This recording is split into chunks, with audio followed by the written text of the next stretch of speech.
Vaskë Orgocka dhe forca e tij morale. Ne ende nuk e njohim, nuk e respektojmë dhe nuk arrim të kuptojnë forcën e tyre morale. Të ishte përndjekur. Akuza politike si revizionist, e tuësia e ashpër, tortura, fillimisht me vdekje, më pas 17 vjet burg politik, e ndjekur nga internimi, shkatërim të familjes dhe njehet intelektuale dhe qytetare dënuar me urdhër politik. Gjyqtari ka një emër, Koçi, Etusi ka emër, Porodini, Josifi, prokurori ka emër Konomi, dëshmitarët fiktiv kanë emra, 17 vjet. Vask Orgocka, Vasilaq Orgocka, është një simbol pasuri dhe vlerë gjallë në kohë dhe histori dramatike të shoqëria shqiptare ka kaluar.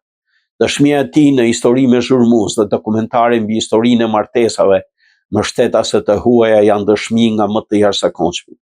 Në auditorin e Universitetit në Korçë, kisha rastin bisedoja me të shkruar në Afrim Krasniqi, të ridëgjoja historinë e tij dhe mesazhin që ai ka për brezat e sotëm.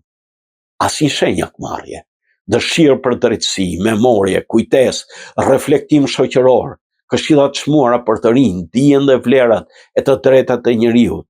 Çfarë force, çfarë kulture, çfarë integriteti.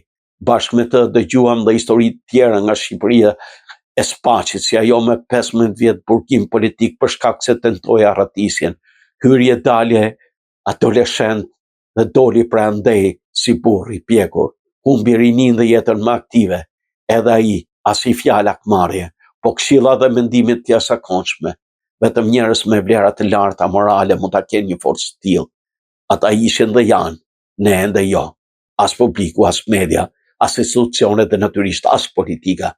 Sa pak i njohim, sa pak i dëgjojmë, sa shumë dhimbje a moralitet në bartë e kaluara, sa mite fiktiva kemi ushquar e sponsorizuar nga ata që ideuan e drejtuan një regjim kriminal dhe sa të vërtetat mëdha kemi fshehur e refuzojmë të njohim për ata që ishin viktima politike të atij regjimi.